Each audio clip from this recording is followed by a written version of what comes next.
இன்னைக்கு நம்ம பிரதி சமையல பார்க்க போற ரெசிபி ஒரு கேக் ரெசிபி தான். இதுக்கு முட்டை கிடையாது, பட்டர் சேர்த்துக்க மாட்டோம். அதே மாதிரி இது பேக் பண்றதுக்கு நமக்கு பேக்கிங் அவன் தான் வேணும்னு அவசியம் கிடையாது. இந்த கேக் நான் நம்ம வீட்டில் உள்ள ப்ரெஷர் குக்கர், சாதாரண ப்ரெஷர் குக்கரில் பேக் பண்ணி எடுத்த கேக் தான். அதே மாதிரி அடுத்த வாரம் நம்ம சேனலில் சிம்பிளாக ஒரு கேக் எப்படி டெக்கரேட் பண்ணுறது, இதுக்கு பெரிய ஸ்கில் லெவல்லாம் நமக்கு அவசியம் கிடையாது. ரொம்ப சிம்பிள். யார் வேணும்னாலும் இந்த மாதிரி அழகாக கேக் டெக்கரேட் பண்ணலாம். ஒரு 2 விதமான ரியல் ஃப்ளவர்ஸும் ஆர்டிஃபிஷியல் ஃப்ளவர்ஸும் வச்சு செய்யக்கூடிய இந்த கேக் டெக்கரேஷனை நம்ம அடுத்த வீடியோவில் பார்க்க போகிறோம். அப்போ அடுத்த வாரம் நேரம் இருந்துச்சுன்னா கண்டிப்பாக இந்த சிம்பிள் கேக் டெக்கரேஷன் வீடியோஸை பாருங்கள். அதே மாதிரி இது முட்டை இல்லாமல் செய்யக்கூடிய சாக்லேட் கேக். பொதுவாக எக்லெஸ் ரெசிபீஸ் எல்லாம் நிறைய பேருக்கு பிடிக்காது, ஆனால் இது ரொம்ப அருமையாக இருக்கும். இப்போ நேரம் இருந்துச்சுன்னா கண்டிப்பாக செஞ்சு பாருங்கள். இதனுடைய ரெசிபி எங்கே இருக்குது அப்படின்னா, கேக் ரெசிபீஸ்னு ஒரு பிளேலிஸ்ட் போட்டு வச்சுருக்கேன். அதில் நிறைய, இது மட்டும் இல்லை, இன்னும் நிறைய கேக் ரெசிபீஸ் இருக்குது. நேரம் இருந்துச்சுன்னா கண்டிப்பாக பாருங்கள். இதனுடைய லிங்க் டிஸ்கிரிப்ஷன் பாக்ஸ்லேயும் தரேன். அதே மாதிரி இந்த வீடியோ முடியும் போது இந்த பிளேலிஸ்ட் லிங்க், இந்த முட்டை இல்லாமல் செய்யக்கூடிய அந்த சாக்லேட் கேக் லிங்க், இது எல்லாமே உங்களுக்கு நான் கொடுக்குறேன். சரி, இனி நம்ம ரெசிபிக்கு போகலாம். இப்போ இந்த ரெசிபிக்கு முதல்ல நம்ம ஒரு 1/2 கப்பு தயிர் எடுத்துக்க போகிறோம். நீங்கள் எடுக்கிற தயிர் ரொம்ப புளிச்ச தயிராகவும் இருக்கக்கூடாது, இளவும் புளிப்புள்ளதாக இருந்தால் அருமையாக இருக்கும்.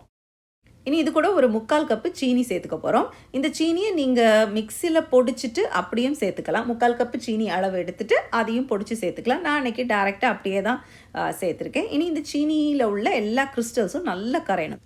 இப்போ இந்த சீனி நல்லா இந்த யோகர்ட்டில் நல்லா கரைஞ்சாச்சு, நல்லா ஸ்மூத் பேஸ்ட் ஆகிடுச்சு. இனி இது கூட ஒரு 1/2 கப்பு சன்ஃப்ளவர் ஆயிலோ இல்லை எந்த வெஜிடபிள் ஆயில் வேணாலும் சேர்த்துக்கலாம். ஆனால் இந்த நல்லெண்ணெய், தேங்காய் இந்த மாதிரி வாசனை உள்ள எண்ணெய்களை தவிர்த்துக்கோங்க.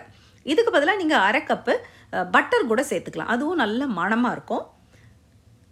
இனி இது கூட ஃப்ளேவரிங்காக 1 டீஸ்பூன் வனிலா எக்ஸ்ட்ராக்ட் சேர்த்துட்டு கூடவே ஒரு 1/4 டீஸ்பூன் உப்பும் சேர்த்துக்க போகிறோம். இதையும் சேர்த்து நல்லா ஒன்றா மிக்ஸ் பண்ணுங்கள். இனி இது கூட ஒரு 1/2 கப்பு மாவு சேர்த்துக்க போகிறோம். மைதா மாவு, ஆல் பர்பஸ் ஃப்ளவர்னு சொல்லுவாங்க. பல இடங்களில் பல நாடுகளில் இதை பல மாதிரி சொல்கிறாங்க, ஆனால் இது நம்ம ஊர் மைதா மாவு தான். இதில் 1 கப்பு மாவை முதல்ல நல்லா ஜலிச்சு போட்டுட்டு இது கூட ஒரு 1/2 டீஸ்பூன் நம்ம பேக்கிங் சோடா சேர்த்துக்க போகிறேன். அதே மாதிரி 1 டீஸ்பூன் பேக்கிங் பவுடர் அதுவும் சேர்த்து மிச்சம் இருக்கக்கூடிய அந்த 1/2 கப்பு மாவையும் சேர்த்து ஒன்றா நல்லா மிக்ஸ் பண்ணுங்கள். இப்போ மாவெல்லாம் மிக்ஸ் பண்ண பிறகு இதில் 3/4 கப்பு பால் நமக்கு இந்த ரெசிபிக்கு தேவைப்படும். 3/4 கப்பு பாலையும் ஒரே அடியாக ஊற்றிட வேண்டாம், கொஞ்சம் கொஞ்சமாக ஊற்றி நல்லா மிக்ஸ் பண்ணுங்கள். இதுக்கு பெரிய இந்த பீட்டர் அதெல்லாம் வேணும்னு அவசியம் இல்லை, சாதாரண இந்த மாதிரி விஸ்க் இருந்தாலே நமக்கு போதுமானது. இப்போ நமக்கு கேக் பேட்டர் ரெடி ஆயிடுச்சு. இந்த மாதிரி கன்சிஸ்டன்சியில் இருக்கணும். இனி நம்ம பேக்கிங் அவனில் வச்சும் பேக் பண்ணலாம், ப்ரெஷர் குக்கரில் வச்சும் பேக் பண்ணலாம். இப்போ நீங்கள் பேக்கிங் அவனில் வச்சு பேக் பண்ணுறதா இருந்தால் 350 டிகிரி ஃபாரன்ஹைட் ப்ரீஹீட் ஆன அவனுக்குள்ளே 8 இன்ச்சு பேக்கிங் பேன் யூஸ் பண்ணியிருந்தீங்கன்னா ஒரு 25லேருந்து 30 நிமிஷத்துக்குள்ளே ரெடி ஆயிரும். ஆனால் இன்றைக்கி நான் யூஸ் பண்ணுறது 6 இன்ச் பேக்கிங் பேன்.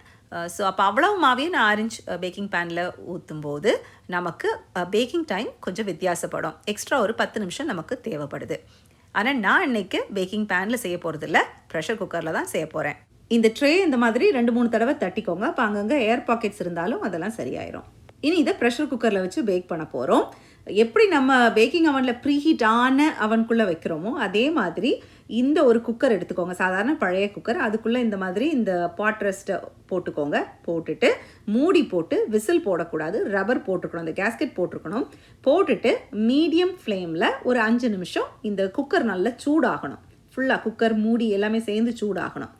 சூடாயிட்டு இருக்கக்கூடிய இந்த குக்கருக்குள்ளே 5 நிமிஷம் சூடான பிறகு அதுக்கப்புறம் நம்ம அந்த பேக்கிங் ட்ரேயை உள்ளே வைக்க போகிறோம். இது நான் சொன்ன மாதிரி 8 இன்ச்சு ட்ரேயாக இருந்தால் 40-45 நிமிஷத்தில் இது ரெடி ஆயிரும். இது இன்றைக்கி 6 இன்ச் ட்ரே, அவ்வளோ மாவையும் அந்த 6 இன்ச்சில் போட்டதுனால நிறைய மாவு ஜாஸ்தி மாவுன்றதுனால இது 60 நிமிஷமே எனக்கு ஆச்சு. 60 1 மணி நேரத்துக்கு மேலே 1 hour and 5 minutes ஆயிடுச்சு.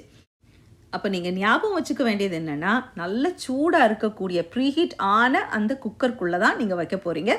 அந்த பேக்கிங் பேனை, பேக்கிங் ட்ரே உள்ளே வச்ச பிறகு ஃபுல் சிம்மில் இருக்கணும்.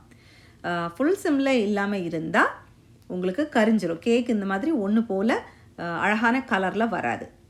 இப்போ நான் இன்றைக்கி பார்ச்மெண்ட் பேப்பர் யூஸ் பண்ணியிருக்கேன். இப்போ உங்களுக்கு இந்த பார்ச்மெண்ட் பேப்பர் இல்லைன்னா நீங்கள் அந்த பேக்கிங் பேனுக்கு உள்ளே லைட்டாக எண்ணெய் தடவிட்டு மைதா மாவை போட்டு நீங்கள் டஸ்ட் பண்ணலாம். இப்போ கேக்கை பேக்கிங் அவன்லேருந்து எடுத்த உடனே இந்த மாதிரி வேறு பிளேட்டுக்கு தட்டி வெட்டலாம் வேண்டாம். ஒரு 5-10 நிமிஷம் அது நல்லா ஆற விட்டுருங்க. ஆறின பிறகு அந்த கேக்கை நீங்கள் டீமோல்ட் பண்ணி இந்த மாதிரி கட் பண்ணி சாப்பிட்லாம். சூடோடு பண்ணும்போது பிஞ்சு போகிறதுக்கான கேக் பிஞ்சு உடஞ்சி போகிறதுக்கான வாய்ப்புகள் அதிகம் உண்டு. பாருங்கள் எவ்வளோ அழகாக இருக்குது பாருங்கள், நல்ல சாஃப்டாக, அதுக்கு டெக்ஸ்சரே ரொம்ப அழகாக வந்திருக்கு.